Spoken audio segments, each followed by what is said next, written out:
Parents का role drug abuse में आता है? क्योंकि ये भी अब ह्यूमन से अब भटक गए हैं। अब हमें इनको अच्छे रास्ते पर लाना है। नेशनल एजुकेशन पॉलिसी एक रे ऑफ होप हमें जो नजर आ रही थी। We have the largest number of unemployed youth अभी भी हमारे यहाँ। What is happening in Kashmir? We talk about contractual teachers, na? They are highly qualified, high skilled teachers. मतबैठ हाशिया में परों को समेट कर हौसला कर कुशादा फिजा में उड़ाकर। आदाब नाज़रीन, खैर मकदम में आप सभी का हमारे प्रोग्राम रूबरू में। मैं हूँ प्रोग्राम की होस्ट फिजा नज़ीर। जैसा कि आप जानते हैं, हमारी टीम ने दौरा किया है आज शहर श्रीनगर का, जिसे popularly Venice of the east भी कहा जाता है।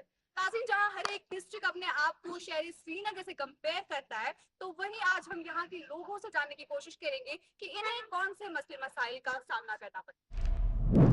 नाज़रीन, जैसा कि आप जानते हैं, इस वक्त हम शहर श्रीनगर में मौजूद है और किसी भी टॉपिक पे बात करने से पहले हमारे लिए एक इम्पेरेटिव बनता है कि हम एजुकेशन सेक्टर पर बात करें, क्योंकि एजुकेशन ही है जो बहुत सारे मसलों का हल निकल के सामने आ सकता है। देखिए, अगर आप गुजर बकरवाल या पहाड़ियों की बात करें, जो उनके लिए स्कीम या पॉलिसी लाई गई है, सर्विस शिक्षा अभियान, तो जब ये लोग पहाड़ों पे जाते हैं अपने बकरियां मवेशियां चराने के लिए, और उनके लिए वहाँ पे जाके पूरे सीजन के लिए वहाँ पे उस्तादों को भेजा जाता है, टीचर्स को भेजा जाता है, ताकि उनके साथ जो परिवार है, बच्चे हैं, उनकी जो पढ़ाई वो छूटे ना, और उनको जो भरपूर वहाँ पे उसका फ़ायदा दिया जाता है, और वो तालीम वहाँ पे पहाड़ों की ऊंचाई पे भी हासिल करते हैं। रही बात डल की, अगर डल में 10वीं जमात तक की शिक्षा दी जाती, तो शायद जो हमारे बच्चे हैं, जो तूफानों में, हवाओं में, आंधियों में, बर्फ में, बारिश में जो वहाँ पे फंस जाते हैं, आपने देखा कि कितने एक्सीडेंट्स भी हुए डल झील में, और आए दिन हो ही जाते हैं। जब तूफान या ऐसी कोई आंधी अचानक उठती है, तो कश्तियाँ पलट जाती हैं, बच्चे पानी में जाते हैं, उसके बाद वहाँ पे शोर ज़बरदस्त गम और गुस्सा हो जाता है।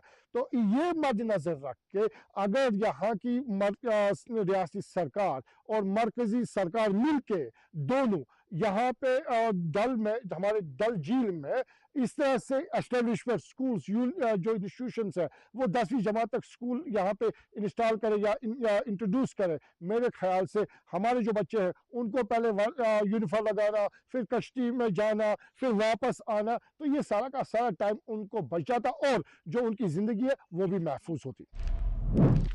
नाज़रीन, जहां हम एजुकेशन सेक्टर की बात कर रहे हैं, तो वहीं आगे बढ़ते हैं, अपने प्रोग्राम को आगे बढ़ाते हुए बात करते हैं ड्रग अब्यूज के बारे में। क्योंकि कहा जाता है कि अगर एक कौम के मुस्तकबिल को तबाह करना है, तो उस कौम की जो नौजवान है उन्हें ड्रग्स में मुब्तला कर देना चाहिए।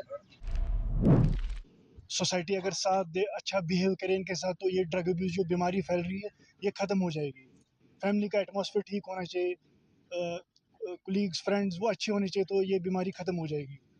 दूसरी बात यह है कि काउंसलिंग सेंटर्स यहाँ होने चाहिए, जैसे बाहर है बाकी स्टेट्स में, यहाँ काउंसलिंग सेंटर्स है ही नहीं, और इनके साथ प्रॉपरली बिहेव करना है, क्योंकि ये भी अब ह्यूमन से अब भटक गए हैं। अब हमें इनको अच्छे रास्ते पर लाना है।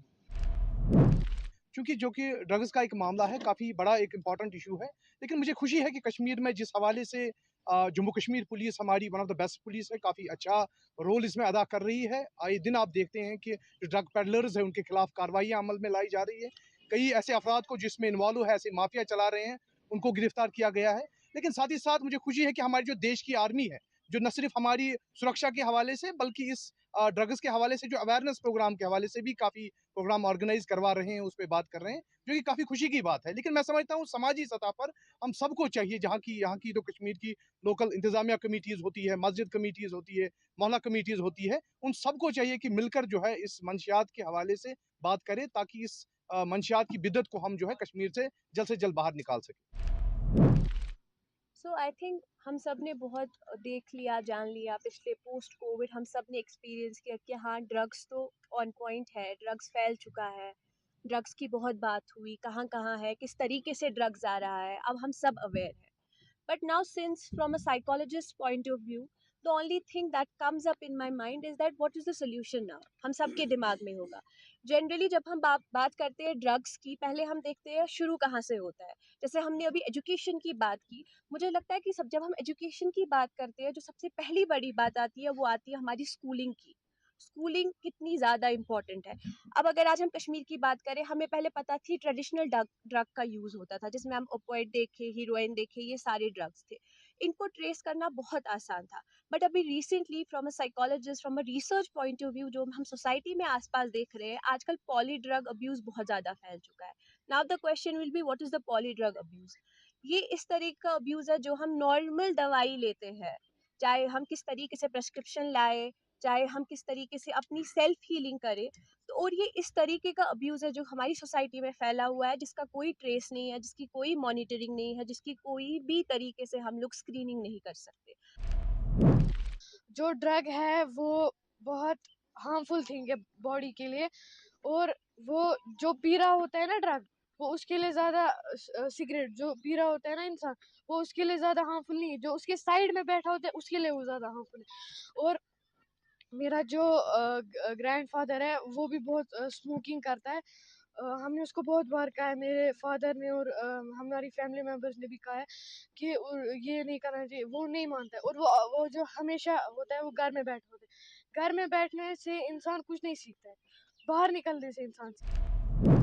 जैसे कि बात हुई ड्रग अब्यूज़ पे, हमने ये बात की कि हमारे पास रिहैबिलिटेशन सेंटर्स है या फिर काउंसलिंग सेंटर्स है, वहाँ पे जिन बच्चों को भेजा जाता है, उन बच्चों को आपको पता होता है कि वो बच्चे ड्रग्स ले रहे हैं, वहाँ पे आप भेजते हो बच्चों को, और उन बच्चों का क्या जिनके पेरेंट्स को पता ही नहीं है कि उनके चिल्ड्रन जो है they are involve in the drugs. आपने पॉली मेडिसिन की बात की मैम ने कि अभी मेडिसिन ले रहे हैं, मतलब बच्चा मेडिसिन लेता है कोई भी और उसकी वजह से भी वो ड्रग्स। आप मुझे बताइए कि एक्शंस जब भी लिए जाते हैं, चाहे वो पुलिस की तरफ से हो, किसी भी ऑफिशियल की तरफ से हो, आप किसी क्राउड को पकड़ते हैं जहाँ पे लड़के कैनबिस कर रहे होते हैं या कोई भी ड्रग ले रहे होते हैं, आप मुझे बताइए मेडिकल स्टोर्स पे कितने एक्शंस लिए जा रहे हैं। जो कैनबिस एक लड़का यूज करता है, फिर एक लड़की यूज करती है, उसके लिए जो पेपर है वो एक्सेसिबल है easily in the medical stores, उस पर कितनी बात होती है। आप मुझे बताइए टोरेक्स हम लेते हैं फॉर द कफिंग, टोरेक्स, उसी का दूसरा है कोरेक्स, दैट इज वो तो भी बैन है लेकिन ब्लैक में वो भी भेजा जाता है। आप मुझे बताइए कि मेडिकल स्टोर्स पे कितनी ये हो रही है, कितना एक्शन हो रहा है, वहां पे कितने पुलिस ऑफिसर्स या फिर जितने भी ऑफिशियल्स इस मसले को एड्रेस करते हैं, वो वहां जाके इस पे काम करते हैं। वो तो इजीली चल रहा है, काम तो चल रहा है, तो कहीं ना कहीं सिस्टम में ही वो लोग हैं जिनकी वजह से अभी जितनी भी मतलब हमारी हमारी यूथ है, they are involve in the drugs. मुझे लगता है सबसे ज़्यादा पेरेंट्स का रोल ड्रग अब्यूज़ में आता है, पेरेंटिंग। क्योंकि मेरे पास ऐसे भी केसेस हैं जहां मुझे लगता है कि जब आप अपने बच्चे को देख रहे हैं कि ये ड्रग्स की तरह जा रहा है, ये बुराई की तरह जा रहा है, तो you should stop him in one way और अदर वे। बट हम तब जाके फिर कोई का स्टेप लेते हैं जब टाइम गया होता है। हमारे पास ऐसे केसेस हैं जहाँ पे बच्चे हैं, वो अपने माँ बाप को, एक केस है जिधर उसकी बेटे ने उसकी ही ज्वेलरी चोरी करके ड्रग्स लिए। पहले वो आई थी, इससे पहले भी, तब उसने उसकी बेल करी, तब वो चोरी के केस में गया था। तो फिर उसने अपनी माँ की ही गहने मतलब ज्वेलरी चोरी की just to get the drugs. तो उसके बाद शी केम टू आस्क कि नहीं जी इसकी बेल कुछ, क्योंकि I am from the DALSA, I am giving free legal aid to the persons who are not able to, who have no avenues, who have no money। तो उसके बाद वो आई कि नहीं जी इसकी बेल वगैरह नहीं करना क्योंकि ये अब हाथ से चला गया। तो उन्होंने तब क्यों नहीं उसकी, जब वो जा रहा था इसकी ओर, जब वो चला जा रहा था, तब उनको लग रहा था कि नहीं इचुमियों नेचु वाल सुधरे। जब हम if we talk about emotions and feelings, they get more complicated. The psychologists here, they must know, they get more complicated as we progress and as we get older. So what we should do is we should we should have some sort of support groups. हमें stress management techniques के बारे में बात करनी चाहिए schools में. See, when we talk about drug abuse, so the drug abuse is just like the tip of the iceberg. What comes beneath is something entirely different and something that's like sinister and more vicious. It's like a vicious cycle, ठीक है? When we talk about drug abuse, we often talk about unemployment है तो उसकी वजह से drug abuse हो रहा है. But why is drug abuse happening? Drug abuse is basically it's like some sort of escapism. You don't want to feel the feelings that come with unemployment. You don't want to sit with yourself. So what you do is you just run to the hills and you just indulge yourself in drugs because you would rather not open up to anyone else, but you do the drugs instead because it's very, हमारी society में there's a lot of stigma. We don't talk about what we're going through. It's like it's shamed upon. Especially, it's more complicated in like if talking about ourselves, it's more complicated in boys than it's in women. We don't talk about what's happening with us, and what we end up doing is we end up taking the route of drugs. और उसी drugs की like उसी वजह से everything falls off, and then when we go towards the path of drug abuse, we become helpless. Like we think उसके बाद society shames us, and I mean, I don't think we should shame the addicted person. We should shame the addiction, because addiction is the problem. The person who is addicted, it's not the problem. देखिए, drug abuse के एक angle को हम लोगों में से किसी ने टच नहीं किया. वी अंडरस्टूड दैट हम लोग अलूफ हैं, बच्चा अलूफ हो गया तो उसने गड़बड़ कर ली, बच्चे ने ये फलाना तकलीफ कर ली तो उसमें प्रॉब्लम हो गई, उसने चुराना शुरू कर दिया तो उसमें तकलीफ हो गई. Who does know about narco-terrorism in this? Who did talk about narco-terrorism in it? It is a very sensitive topic, very, very sensitive topic, and I don't think anybody of us just did touch this, and that is why I want to talk about it. So, हम सब जानते हैं कि पिछले 40 साल में कश्मीर के हालात क्या रह चुके हैं, और recently we have seen Pahalgam attack also, which is a shame, and हम लोग सब बार बार माफ़ी मांग चुके हैं और हम लोग बार बार माफ़ी मांगेंगे. Although the onus does not lie on us, it lies on the neighbouring country unfortunately. But narco terrorism has been a great menace in the society. No matter कि एंजाइटी इश्यूज, बाकी सारे इश्यूज जो हैं उनकी वजह से जो आजकल के बच्चे हैं, they want to go into the world of ecstasy, they want to take all प्रॉक्स व्हाटएवर, छोटी छोटी चीज़ें वो लेते हैं या ओपियाइड्स वगैरह लेते हैं, जिसकी वजह से उनको लगता है कि they are out of the bog for some time. But कहीं ना कहीं एक सिस्टमैटिक ड्रग अब्यूज जो है वो चला है सोसाइटी में. क्या हुआ है कि द नेबरिंग कंट्री और so many agencies which want the Kashmir conflict to be hot and hot for the rest of their lives, because they are milking, they are conflict entrepreneurs and they are milking this cow. उन लोगों ने क्या किया है कि drug abuse को इतना systematic बना दिया है कि आप एक बच्चा एक ड्रग के एक 2000 या 3000 के हेरोइन के ग्राम के लिए, I think 3000 is the rate right now because I deal with these cases a lot, I am a psychologist. तो 3000 के पैकेट के लिए वो एक बच्चे को गन दे देंगे. I remember the typical case of जो कृष्णा डाबा के जो फर्जंद थे, उनकी जो मौत हुई, उनको जो शहीद किया गया, उसमें 3 बच्चे इन्वॉल्व थे. एक बच्चे ने because of the influence of the drugs उसने रेकी कर ली, दूसरे ने बाइक ले ली, तीसरे ने बंदूक ले ली, and they shot them. So it is a form of terrorism that you know, क्योंकि अब इस्लाम के नाम पे या बाकी चीज़ों के नाम पे जो है टेररिज्म का इन्फ्लुएंस जो है कश्मीर में कम होता नजर आया है. तो drugs is another thing which has which has taken its place, and children under the influence of drugs, they do not know what they are doing and they are landing into heavier crimes. This is the 21st century और अभी हर कोई बच्चा aware है about the drugs. ये क्यों है, क्या होता है? आप घर जा रहे हो, आपको एंजाइटी इशू है किसी भी किस्म का, we have psychologists here and they know it very well. Anxiety है, चाहे वो कॉलेज का प्रेशर हो या आपके किसी लड़के ने किसी लड़की ने कुछ बाहर आपको कह दिया उस चीज की वजह से हुआ, एनीथिंग, कोई भी प्रेशर आप पे है, आपको एंजाइटी हो रही है. जब आप घर जाके ये मसला एड्रेस कर रहे हो ना अपनी फैमिली के सामने, आपके पेरेंट्स बी लाइक, क्या बात कर रहे हो तुम एंजाइटी की, तुम पागल हो गए हो, सो रही तुम, आपके पास तो सब कुछ है, तुम्हारे पास हर कोई फैसिलिटी है, तुम्हें कौन सी एंजाइटी होगी? They don't understand the word anxiety. आपको पागल कहा जाएगा. और उस बात पे what a student ends up in, एक तो उसके पास, हमने माफियाज की बात की, बहुत सारे माफियाज है जो इस चीज को चलाते हैं, लेकिन एक बच्चा, उसको क्या माफियाज के साथ लेना देना है, जिसके पेरेंट्स को पता ही नहीं है कि वो ड्रग्स ले रहा है. वो he ends up in FOMO, जिसको हम बोलते हैं ना, फियर ऑफ मिसिंग आउट. वो घर आता है, उसकी फैमिली में वैसा एनवायरनमेंट नहीं होता, लड़ाइयाँ चल रही होती, या फिर उसके और उसके पेरेंट्स के बीच में ऐसा जनरेशन गैप होता है कि whenever he feels that depression, that stress, वो अपने पेरेंट्स को बोल नहीं पाता, और जिसकी वजह से उसे लगता है एस्केपिज्म, एक यूथ ने यहाँ पे बात की, उसको लगता है कि the better way to escape this is to use drugs. तो मुझे लगता है कि हमें एक ह्यूमन लाइफ की तरफ अप्रोच करना चाहिए. हमें सबसे ज्यादा एजुकेशन अपने पेरेंट्स को देनी चाहिए, क्योंकि नहीं समझते आजकल के पेरेंट्स के एक बच्चा क्या फेस कर रहा है, उसको पागल कहा जाता है. And this is the main. तो यहाँ पर जितने भी बंदों ने ड्रग अब्यूज के बारे में बात की, तो उन्होंने मतलब रीजंस बताए, मतलब रिकवर होने के लिए फैमिली सपोर्ट होना चाहिए, और मतलब यहाँ पर रहब सेंटर्स होने चाहिए. लेकिन मेरी तरफ से जो सबसे इम्पोर्टेंट, सबसे powerful way to recover is to join the gym, because on ground I have seen many people who are deep into addiction, and once they join the gym, their life has changed, because they can change that pain into power. और मैं मतलब encourage करता हूँ, सबको बोलता हूँ मैं, जब भी वो किसी से बात करे, अगर फॉर एग्जाम्पल कोई ड्रग एडिक्ट उनको मिलता है, तो उनको थोड़ा एनकरेज करे कि स्पोर्ट्स में जाने के लिए, फिटनेस में जाने के लिए जिम ज्वाइन करे, ताकि वो मतलब फॉर एग्जाम्पल अगर कोई भी बंदा कंटिन्यूअसली रहता है जिनके साथ, तो उसको उस चीज़ की भी एडिक्शन होती है। अगर एक एडिक्शन से उनको निकालना है तो दूसरी एडिक्शन में उनको डालना है। बीट स्पोर्ट्स, म्यूजिक, आर्ट और जिम मुझे लगता है सबसे बेस्ट है उसके लिए।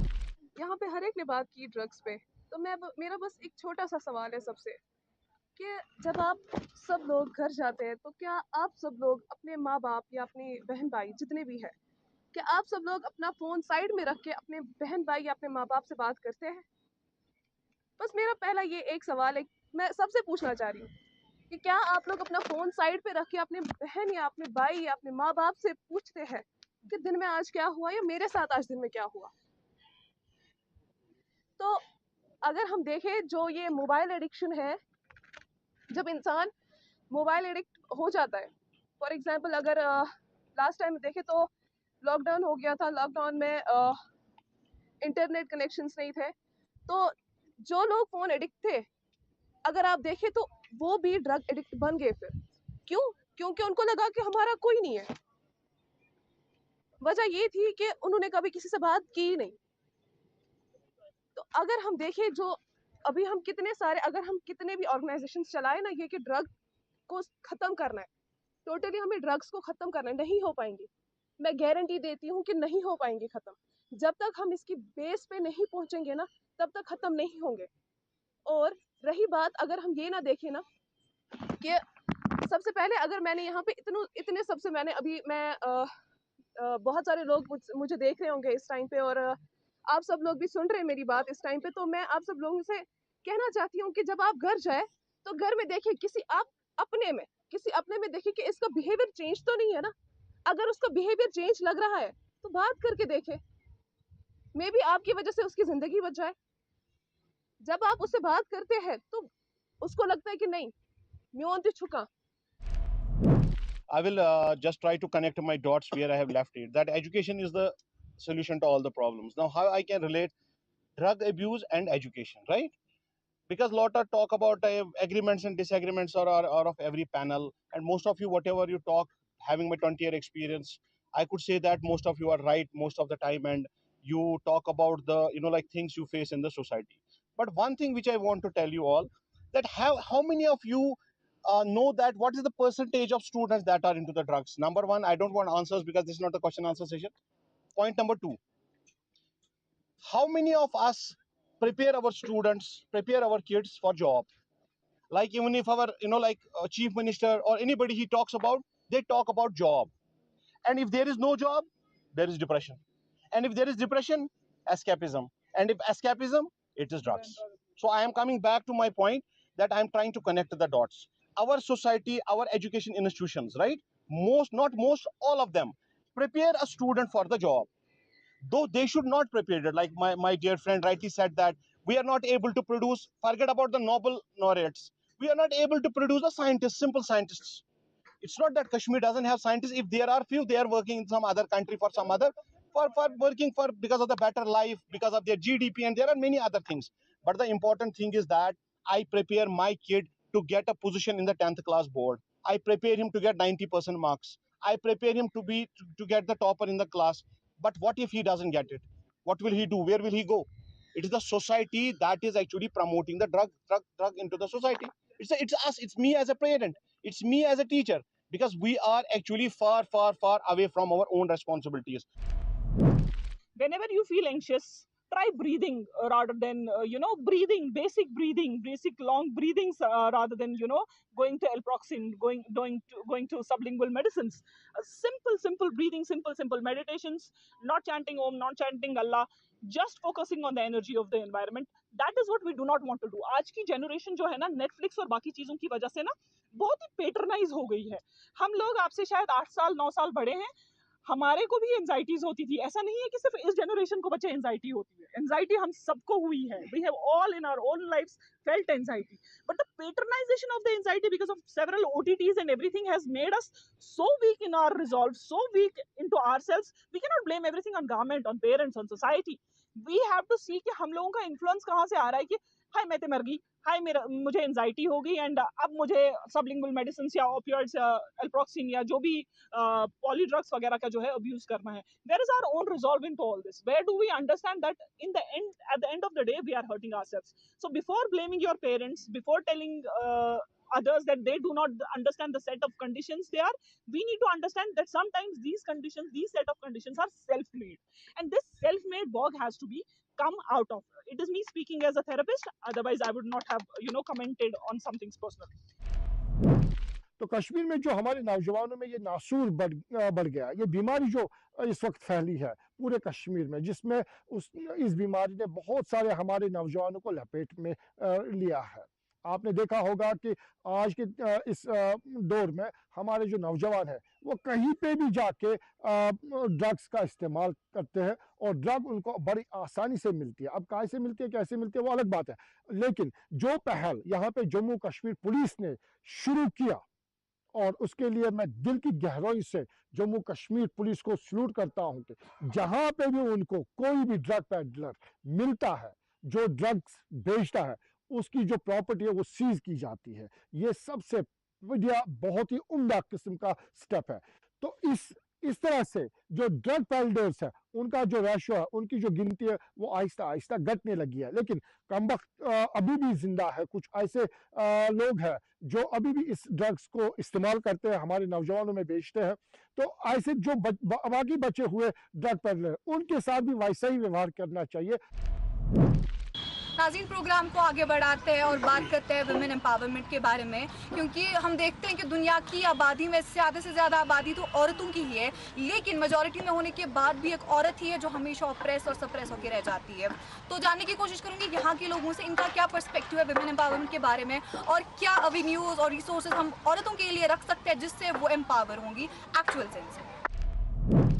एक चीज़ मैं हमेशा नोटिस किया है, everybody is talking about drug abuse, everybody is talking about corruption, everybody is talking about education system, but the main thing that I guess right now we need to talk about is women empowerment, because right now in our society, mostly in Kashmir division, not all around the India, but mostly in Kashmir division, women are being suppressed. They are not being letting out जो उनको होना चाहिए, जैसा उनको बनना चाहिए, जो उनकी दिली ख्वाहिशात है, जैसा वो बनना चाहती है, जो वो फील्ड अचीव करना चाहती है, वो वैसा नहीं बन पा रहे. तो I guess drug abuse has its own value, everything has its own value, but more the woman comes into the place, मुझे लगता है कि वहाँ ज़्यादा से ज़्यादा बेहतरी आ सकती है. क्योंकि इतना ही नहीं है कि ये भी क्या कहा जाता है कि घर चलाने वाली औरत है, तो जो घर चला सकती है, जो एक घर बना सकती है, वो एक माशरा भी बना सकती है. हमें हमारे कल्चर में हमें बहुत पसंद है हीरो वाली स्टोरी बनाना. हीरो वाली स्टोरी कैसे बनती है? अगर एक सेक्शन ऑप्रेस्ड है, एक क्लास ऑप्रेस्ड है, आप उसमें से एक सक्सेस स्टोरी उठाइए और फिर आप एक मिसाल दीजिए कि जैसे जब इतने ज़्यादा एडवर्सिटीज़ के बावजूद ये इंसान कामयाब हो सका है, तो आपको कौन सी चीज़ रोक रही है? वो इस चीज़ को स्ट्रेंथन नहीं करता कि वो ऑपरेशन नहीं होना चाहिए, बल्कि वो रीइंफोर्स करता है हमारे समाज में कि तुम्हारी कठिनाइयाँ, तुम्हारी मुश्किलात वैसी ही होनी चाहिए. तो वैसी बातें करना भी हमें शोभा नहीं देगा. तो हमारे समाज में औरतों पर डिस्प्रपोर्शनेट जिम्मेदारियां रखी गई हैं.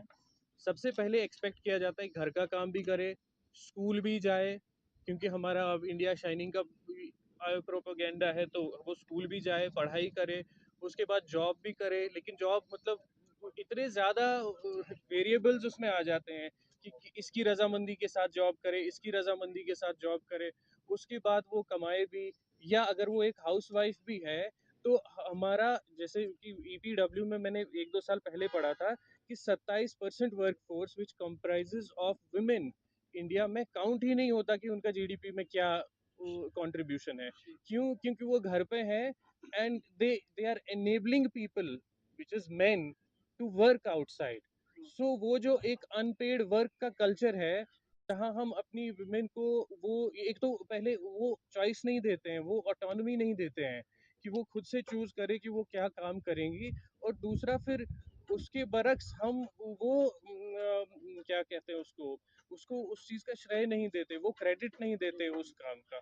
तो मुझे लगता है वो ट्रांसफॉर्मेशंस हमारे लिए बहुत ज़रूरी है। और हमारा जो फैमिली स्ट्रक्चर है, हम एक we are a society which is constantly at conflict with each other with regard to values.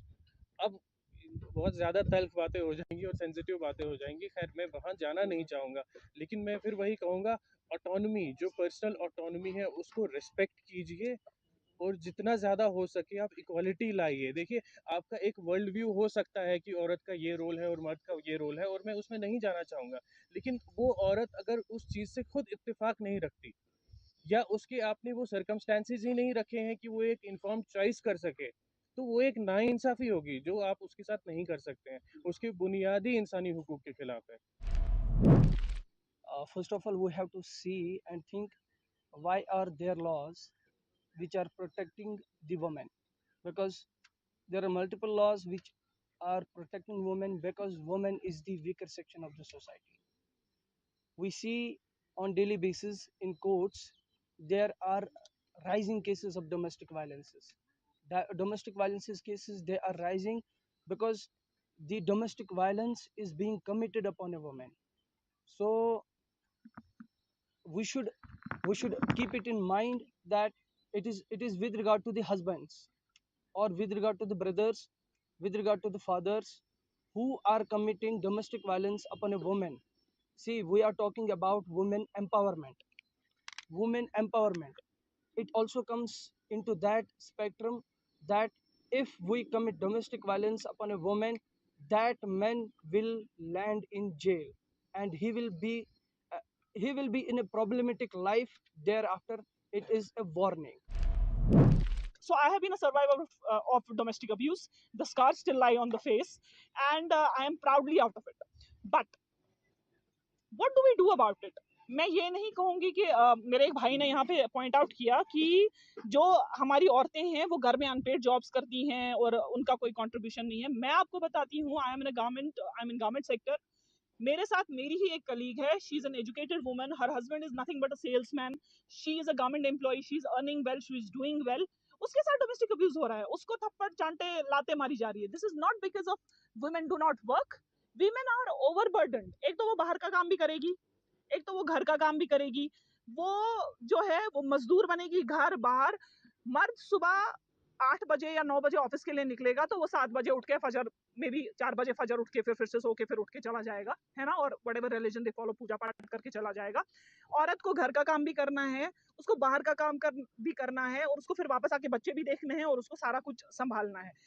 So not letting the woman breathe in the natural space that she is supposed to have is the biggest form of domestic abuse and women oppression. Women are supposed to be queens. औरत को अल्लाह ताला ने एक रानी का दर्जा दिया है, औरत को आप परमात्मा की बात करें तो एक देवी का दर्जा दिया गया है। लेकिन औरत को इस ऑपरेशन ने इतना मजबूर कर दिया कि वो मजदूर की तरह काम भी करती है, वो ऑफिस भी जाती है, वो घर भी संभालती है, वो हर एक चीज करती है। क्यों? Where is the safe space? I will tell you, men are nobody to allow women कि आप लोग काम करो। Men should be providers. Men should be men. Men are turning into women. They are turning into princesses. This is the problem of this generation. Men are princesses. We don't want princesses. We want real men. The real essence of men. मर्द बनो, charge लो, तुम्हें lead करना है lead करो, हाथ मत उठाओ, काम करो, प्रोवाइड करो। उस औरत को इतनी सेफ स्पेस दो कि उसे समझ आए कि अगर मैं घर में भी बैठूंगी, I will not have to beg for $100 from my parents. मुझे अपने पेरेंट्स को फोन नहीं करना पड़ेगा कि मुझे बच्चे के डायपर ला के दो। This is a sick culture that has come into the society. So before we talk about women empowerment by giving them alternate careers, let us talk about women empowerment by becoming the men that we are supposed to be. नाज़रीन, हमारे programme का वक्त यहीं पर इख्तिताम को पहुंचता है। अगर आप भी चाहते हैं अपने इलाके के मसले मसाइल हमारे प्रोग्राम में शमूल करना, तो दिए गए साइट्स पर हमें राब्ता करें। तब तक के लिए दीजिए हमारी टीम को इजाजत। अल्लाह हाफिज।